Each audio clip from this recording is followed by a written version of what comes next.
O que houve, pessoal? Solomon aqui, super animado por estar com o Infinity. E igualmente animado hoje por poder entrevistar o próprio homem, o mito, a lenda, David Schwartz. Aqui estamos novamente com o Censo 2024. 24.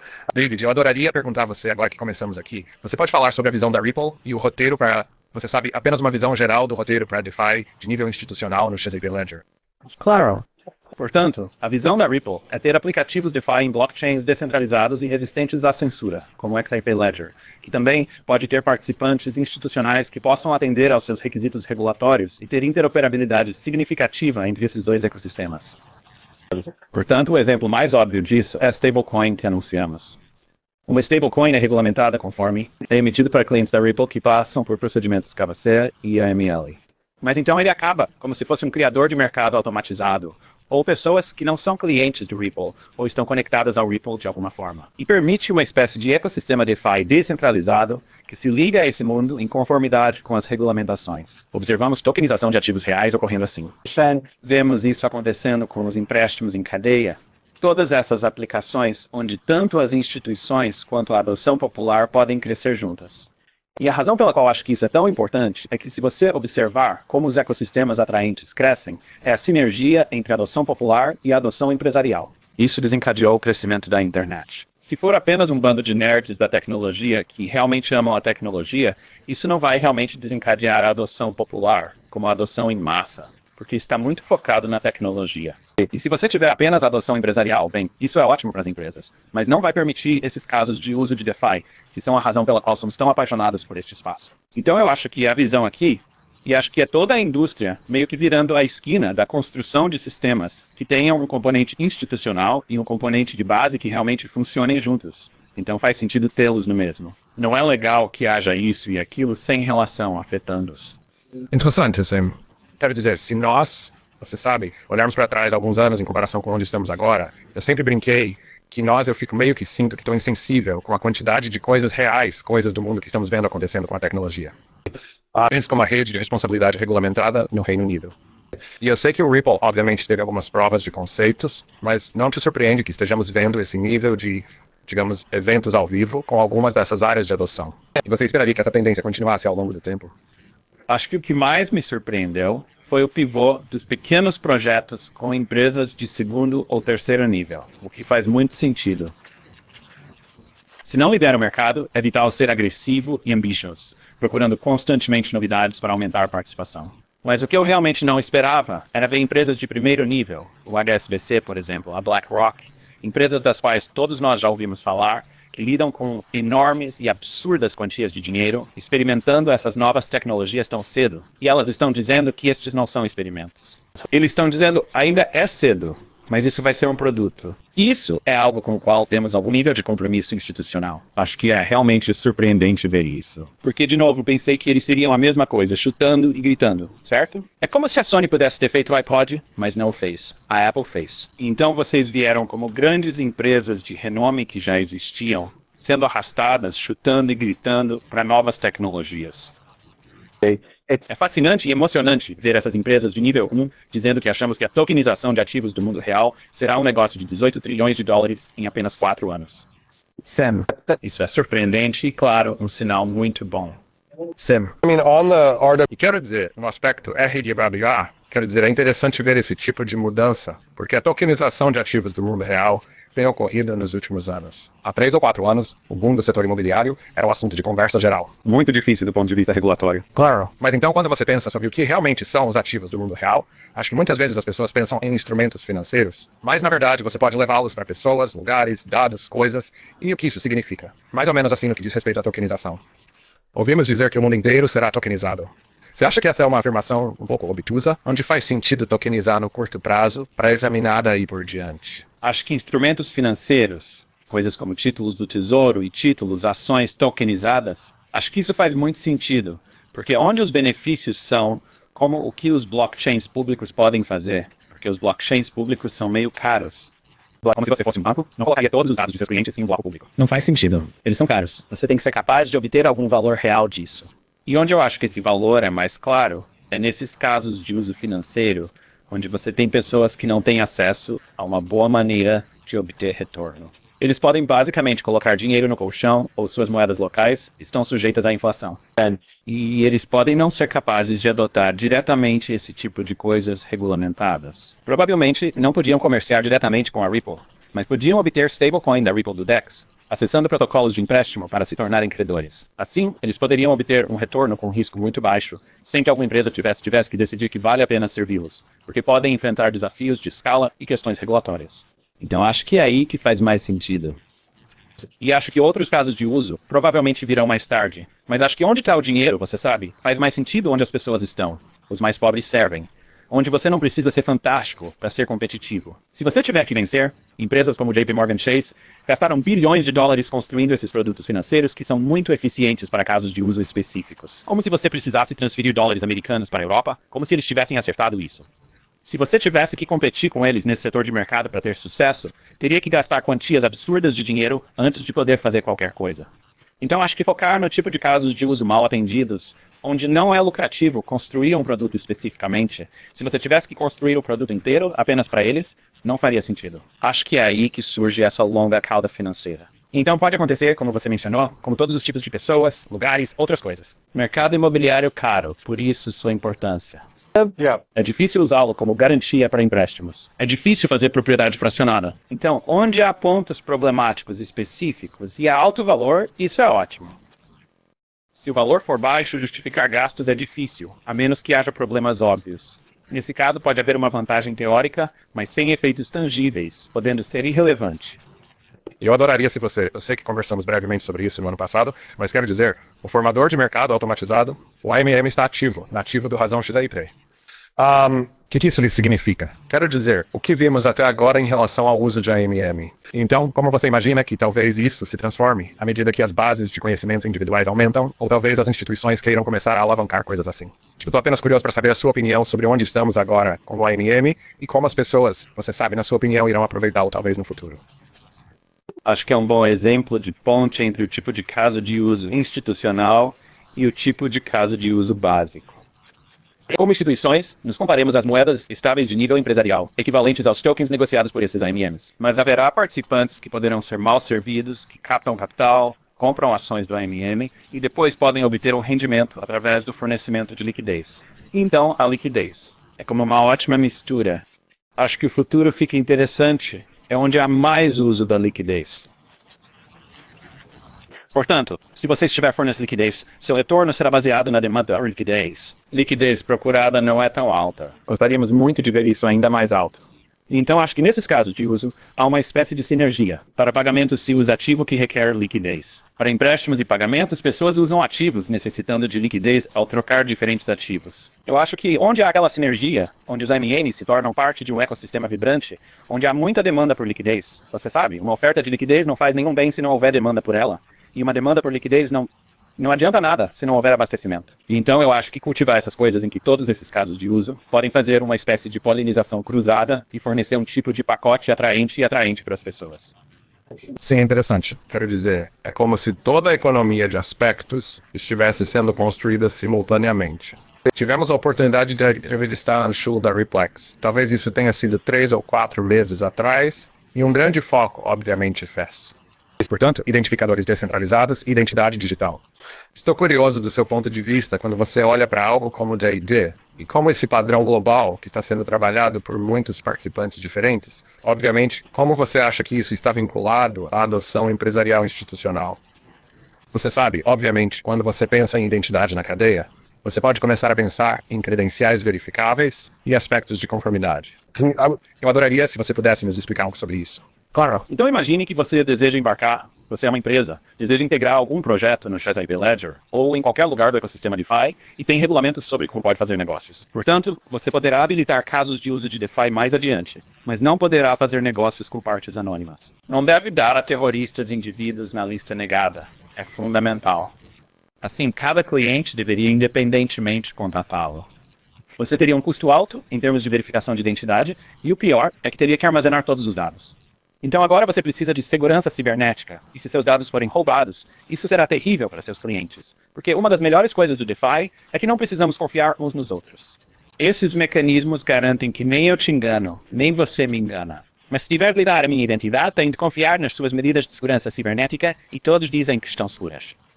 Dizer estou seguro é barato. Não custa nada. É muito caro estar seguro. E uma das grandes coisas que a identidade descentralizada faz é permitir que você lance uma moeda compatível com a regulamentação, digamos uma moeda estável ou um ativo do mundo real, ou você queira tokenizar algum tipo de títulos, o que quer que você queira fazer, emprestando, você pode fazer essas coisas e integrar clientes e atender aos requisitos KBCML sem ter que armazenar todos os dados, sem ter que integrar os clientes individualmente. Você pode decidir que, você sabe, o Fractal ID atende aos meus requisitos regulatórios no Zsila, o Jumel atende aos meus requisitos regulatórios nessas jurisdições. Em seguida, integre pessoas via seus DDs, sem necessitar armazenar todos os dados de identidade. Você não precisa descobrir como fará a verificação de identidade. Incrível facilitador para você esse é. E também significa que se eu não conheço ou não confio em você, não quero fornecer minhas informações de identidade, mas posso fornecer meu DD, porque isso é público. Ele só revela as informações se houver alguma necessidade regulatória de saber. Você pode me integrar como cliente sem que eu precise confiar em você. Isso remove a barreira de clientes não confiarem em nós, permitindo-nos atender a eles sem problemas. E então você não terá a despesa de proteger esses dados. Isso, portanto, é um facilitador-chave. Você acha que, no que diz respeito aos aspectos de ID, os aspectos de conhecimento zero começarão a desempenhar um papel cada vez mais importante para simplificar o nível mínimo de identidade necessário para parte de qualquer usuário que queira participar? Sim, acho que sim. Estou fascinado. Sou um criptógrafo de coração. Eu comecei assim. Foi assim que entrei neste negócio. As novas primitivas criptográficas, especialmente no mundo da prova de conhecimento zero, são simplesmente incríveis para mim. A taxa de aumento tecnológico, você sabe, é uma compensação dolorosa que enfrentamos neste negócio. Enfrentamos isso com identidade, enfrentamos isso em muitas outras áreas, onde é preciso revelar muita informação, porque não há confiança. Se desconfia de mim, é necessário provas abundantes para que você acredite em coisas. E a maioria dos blockchains funciona sem confiança. É como uma evidência tremenda. Pode revistar todo o blockchain do Ethereum, observando suas transações. Acreditamos na preservação da privacidade porque temo que você possa revelar dados. As provas de conhecimento zero nos deram a capacidade de criar novas compensações, onde posso provar a você que algo é seguro e você pode verificá-lo sem que eu tenha que revelar as informações por trás. Posso provar que a prova existe sem lhe mostrar a prova. É incrível para mim o quanto eles cresceram apenas nos últimos 3 ou 4 anos. A identidade é um assunto em que é fundamental saber que, em caso de ordem judicial, alguém possa fornecer esses dados pessoais. Não é necessário conhecer minha identidade, mas sim a capacidade de comprová-la. Menos informações que revelar melhor. Às vezes, basta saber que estou fora de determinado assunto. Não estou em lista específica, pode ser que não precise de mais informações. Posso comprovar ser humano? Reside nos Estados Unidos e não está na lista de pessoas negadas sem lhe revelar mais informações além dessas. Isso pode ser plenamente automatizado. Portanto, você poderia construir um mecanismo de negociação que negocia um ativo regulamentado e negocia automaticamente com pessoas que possam provar que estão na jurisdição do ZSOA, mas não na lista de pessoas sancionadas. Sem que elas revelem mais informações, elas poderiam ser completamente anônimas de outra forma. Como isso realmente ajudaria a resolver esse desafiador equilíbrio de segurança e privacidade em nosso espaço? Nunca entro na toca do coelho, mantenha interesse sempre. Guardo este conhecimento mínimo vinculado à interoperabilidade entre ecossistemas, verificando existência e estado ao longo do tempo. Várias pessoas trabalham nisso. Ninguém resolveu isso ainda. Examinei várias soluções, todas apresentam desafios, mas permaneço otimista, pois a taxa de avanço tecnológico neste problema, nestes últimos 2 anos, é impressionante, ficou claro. E isso permitirá interoperabilidade e pontes que ainda não são pontes confiáveis. Não existem. E nesse temos construí-los. Ou podemos construí-los, mas eles podem explodir. Porque ninguém... Se a ponte falhar, há consertadores disponíveis ou não. Este é o problema. Se ninguém puder arrumar algo que falhar, acabaremos perdendo todo o dinheiro. Se alguém puder consertar algo quebrado, então pode repará-lo independentemente de estar ou não estar quebrado. E ainda não resolvemos isso. Espero progressos, mas é um difícil desafio. Você citou empréstimos? Obviamente, o CLS 66 com o protocolo de empréstimo em rede também está em andamento no momento. O que significará isso? Quero dizer, parece que estamos realmente entrando no aspecto do efeito volante, de como essas coisas vão se unir no XPR com o tempo. Você pensa em tokenizar ativos do mundo real e então poder tomar emprestado ou emprestar contra eles em quase qualquer moeda. Talvez com o tempo você possa nos explicar o protocolo de empréstimo, o que o deixa entusiasmado. Sim. O que é interessante sobre esta versão do protocolo de empréstimo é que ela realmente é outra ponte entre as finanças tradicionais e o DeFi. Portanto, o lado do empréstimo é o financiamento tradicional. Existe alguém que justifica o crédito. Não são empréstimos garantidos. Os empréstimos garantidos são interessantes apenas para pessoas ricas, que desejam maneiras eficientes em termos fiscais de monetizar seus lucros com criptomoedas sem vendê-las, o que é ótimo.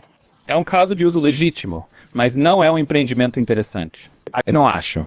Um caso de uso empresarial interessante seria um empréstimo, como alguém querendo comprar uma casa ou iniciar um negócio. Isso requer credibilidade e uma entidade que possa cobrar em caso de inadimplência. Podemos adicionar um aspecto descentralizado, com tokens representando reivindicações contra os empréstimos. Esses tokens podem ser resgatados à medida que os pagamentos forem recebidos. E assim, se alguém não devolver o pagamento, há um operador centralizado que o processa numa jurisdição conhecida, mas coloca o dinheiro num sistema DeFi que o distribui. E se não conseguirem fazer isso, os detentores dos tokens de liquidez poderão processá-los.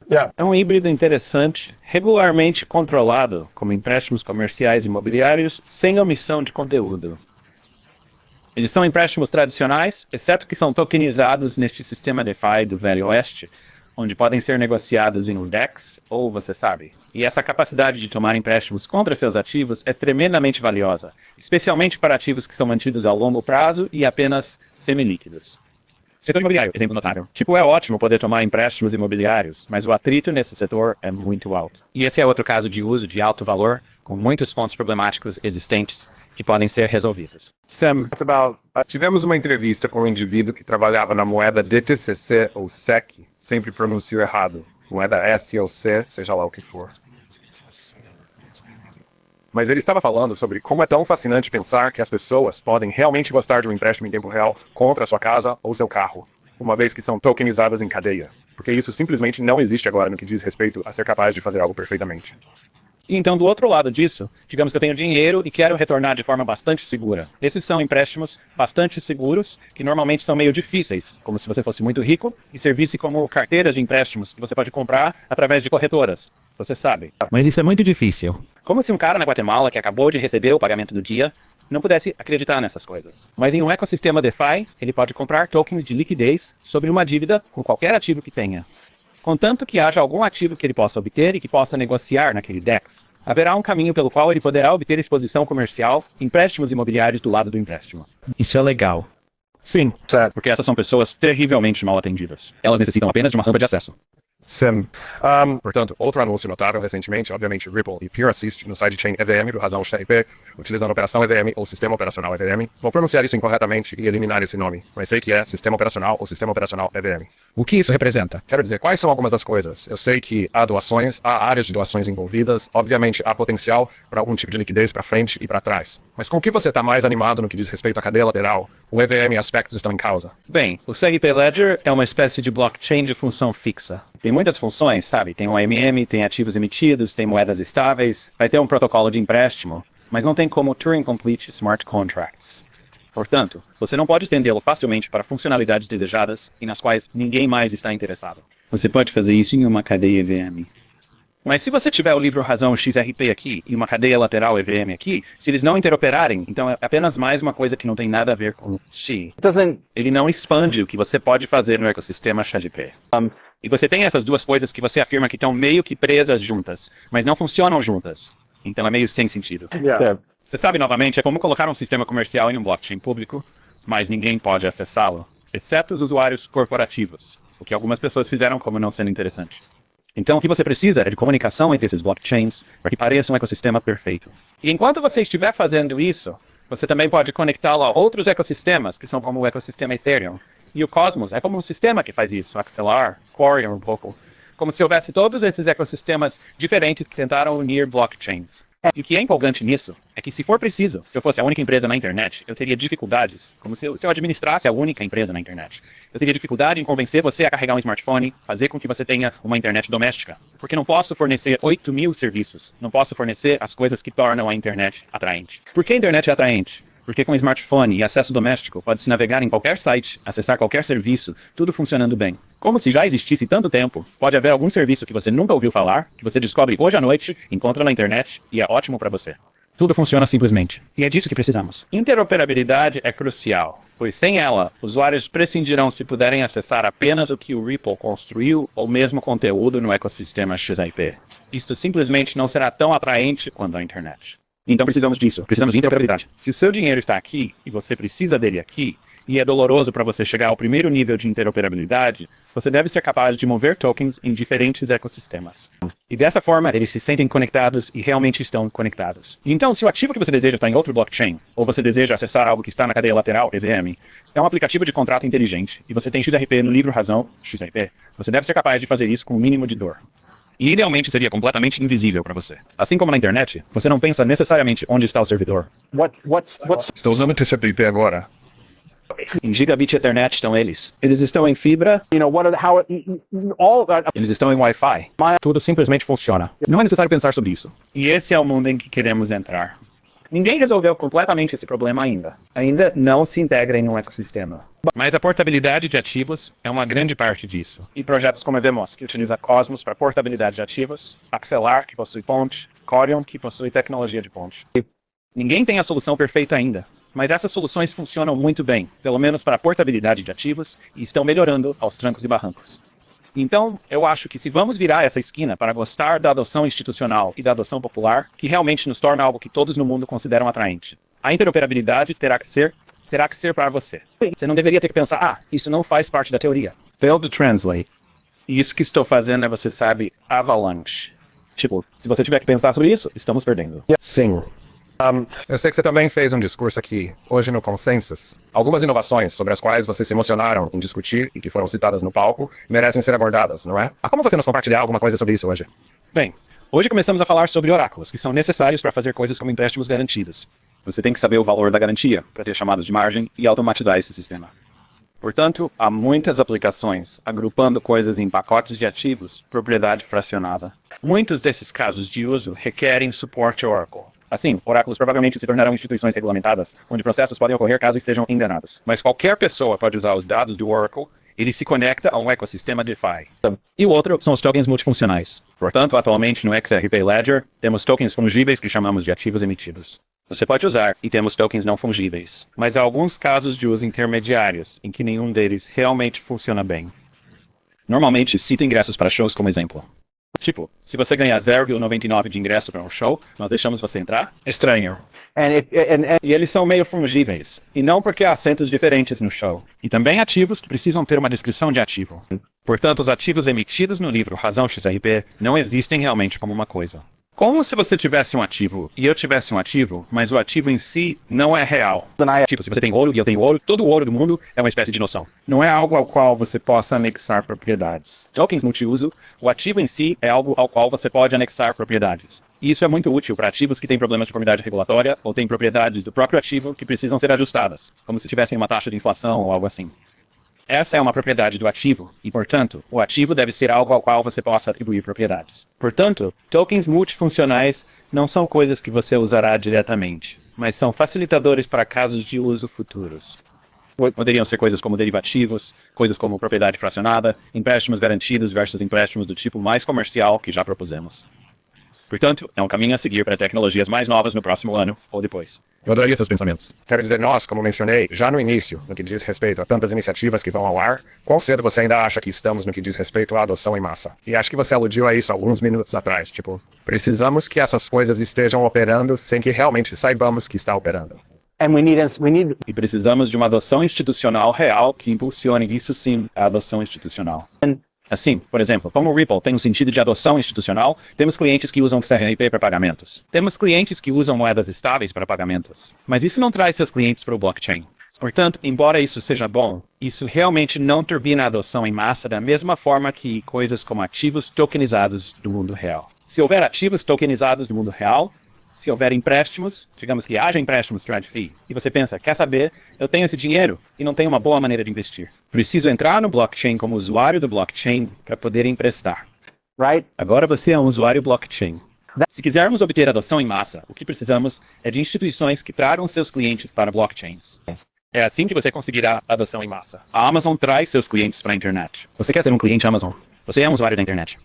Você quer ser um cliente do Twitter? Você é um usuário da internet. Você quer usar qualquer coisa na internet? Você tem que se tornar um usuário da internet e agora você é o mercado-alvo de todos. Esses casos de uso sobre os quais tenho falado, que trazem os clientes para o blockchain, são o que eu acho que poderiam virar a esquina para um caminho realista para a adoção em massa real. E é emocionante para mim pensar que apenas no ano passado começamos a ver o HSBC, por exemplo, falando sobre ouro tokenizado. E não apenas como like, não seria legal se não fosse algo como eles. Eles estão comprometidos com isso como produto. Você sabe, alguém naquela empresa que pensa, isso é coisa minha para construir. Assim como eu, meu trabalho é fazer isso acontecer. E não vimos isso antes. Vimos comunicados de imprensa e vimos que seria legal se, mas isso não é a mesma coisa que, você sabe, ei, sou David e é meu trabalho fazer disso um produto de nossa empresa. E estamos vendo e passando por obstáculos regulatórios. Porque é muito difícil para as pequenas empresas passar por obstáculos regulatórios. Mas o que há de bom nessas abordagens é que sim, é um lançamento pesado de stablecoin, mas o Ripple faz isso e todos podem usá-lo. Sim, é muito difícil fazer a tokenização de ativos do mundo real para produtos financeiros. Mas você sabe, alguém faz isso, então todos podem usar. É tennis shirt. E então, espero muito esperançoso, mais do que o normal, que veremos essa aceleração para a adoção em massa. Acho que todos nós queremos ver. Só nos restam algumas perguntas. Eu sei que você é um tecnólogo, então acho que uma coisa que estou curioso para saber é que ouvimos uma estatística de que há 6 ou 7 mil startups dia em 2024. E acho que vemos tendências do setor a cada 2 anos. Reciclados ou renomeados, alguns deles apresentam interesse. Então, DePIN é obviamente algo que estamos vendo em todos os setores agora, e inteligência artificial. De que maneira você imagina? Porque eu vi diferentes opiniões sobre isso. Como a IA se relaciona com o blockchain ao longo do tempo de forma significativa? Então deixe-me apenas dizer que não sou um especialista nisso. E minha opinião é, você sabe, é uma opinião informada, certamente, mas é uma previsão do futuro. Em geral, você fica relativamente calmo quando não está engajado em um assunto. E não sou uma pessoa que se entusiasma facilmente com as coisas. Então vou te dizer onde estou animado e onde não estou. Mas só porque não estou animado com alguma coisa, não significa. Então vou começar com o que não me entusiasma, porque acho que é o mais interessante. Não creio que esta seja uma forma de ganhar centenas de trilhões de dólares que irão gostar totalmente de reformar a economia. AI. Agora posso estar errado sobre isso. Acho que a demanda é um pouco exagerada. Acho que os tipos de produtos com maior probabilidade de serem lançados não terão um valor incrivelmente alto. Serão educativos, serão motores de busca. Eles não vão reformar a economia. Pode estar errado. Garante-se quase sempre que uma nova tecnologia será revolucionária. Se está certo 99% das vezes. É 1% das vezes em que você está errado que isso realmente importa. Você pode encontrar todas as pessoas que disseram o que foi. Não me lembro qual foi o economista que disse que a internet não terá mais impacto do que o aparelho de faixas. Obviamente, notoriamente errado. Sempre uma aposta segura. Mas estou entusiasmado com esses casos de uso que não são tão atraentes. Eles não vão ganhar trilhões de dólares, mas são muito interessantes. Então um deles é educacional. Posso criar documentação para o razão XMP que seja adequada para um público específico, mas não posso criar documentação para, digamos, o criador de mercado automatizado que seja adequado para cada público que possa existir. Mas a IA pode fazer um trabalho fantástico ao pegar a documentação de nível técnico e explicá-la para crianças de 2 ou 5 anos, ou para alguém que conhece finanças convencionais, mas não um sistema distribuído, ou alguém que conhece Bitcoin de dentro para fora, mas não é uma pessoa de finanças. A IA é ótima em ajudar a compreender coisas. É bom priorizar código, é bom encontrar falhas, acelera o desenvolvimento e está melhorando nesses casos de uso mais restritos. É bom em aplicações onde orienta um especialista e economiza tempo e esforço. E estou entusiasmado com esses tipos de casos de uso. E posso estar errado sobre isso mudar o mundo. Acho que não sei se quero estar errado sobre isso ou não.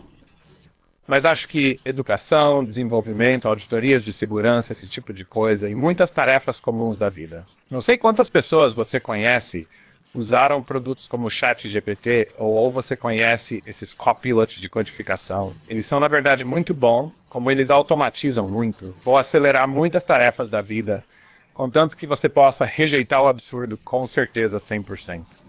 Tudo bem. Pergunta final aqui para você, David. Pelo que você sabe, obviamente, o KMPI continua a evoluir e nunca ficará estagnado enquanto o espaço continua a evoluir. Eu adoraria sua visão pessoal sobre o futuro da rede. Onde você espera que estejamos no final do ano e depois avançando ainda mais? Tenho certeza de que teremos outra dessas discussões daqui a um ano, mas eu adoraria se você pudesse nos dar a sua visão para a rede. Penso que a minha primeira visão foi esta ideia de reservas públicas de liquidez para as quais qualquer pessoa poderia contribuir e retirar. Então, na visão inicial, a ideia era, preciso fazer um pagamento para alguém na Austrália. Acerta que alguém em Aussie guarda dinheiro à toa. Acontece que eles o têm lá porque é onde está. Eles recebem com prazer mais dinheiro no Zezé pelo investimento na Austrália. E eu pagaria uma taxa a alguém que está no negócio de fornecer essa liquidez, mas alguém que tem dinheiro na Austrália que não quer lá, Poderia estar disposto a gostar? Poderia ficar mais feliz em ter? Como podemos igualar a marca em grande escala? That was the early. Essa foi a visão mais antiga. Estava muito focado em pagamentos, e o razão XRP ainda é ótimo para pagamentos. Mas penso que a nova ideia é fornecer produtos financeiros, coisas como empréstimos, coisas como troca de ativos, coisas como exposição a investimentos. Fornecer estes serviços financeiros essenciais de uma forma descentralizada e aberta, mas está intimamente ligada a estas adoções empresariais em conformidade com as regulamentações, onde a adoção empresarial atrai os clientes e os clientes atraem as empresas e você obtém esse ciclo virtuoso. Uau, muito interessante. I mean, Você pensa em quantos clientes, assim que essas entidades do mundo real começarem a entrar na cadeia, e bem, os níveis de conformidade teriam que estar lá, e tudo mais que estiver vinculado, seus clientes poderão vir com eles. Essa é a ideia. E então você não precisa necessariamente ser seu cliente direto. Certo. Podem ser negociados tokens de liquidez, assim como um pool de empréstimos é criado por uma entidade em regra no mercado. Potencialmente, você pode anonimamente se expor a esse protocolo de empréstimo, compatível com regulamentações. Bem, foi uma honra, David. Sempre com tanto conhecimento e ansioso para ver toda a inovação saindo do Ripple. Ansioso para ver todas as contribuições para o XRP Ledger também. E ansioso para que o protocolo de empréstimo entre em operação, bem como todo o resto e aspectos de IT. Assistir será ótimo. Muito obrigado. Fantástico conversar com você. Freitas,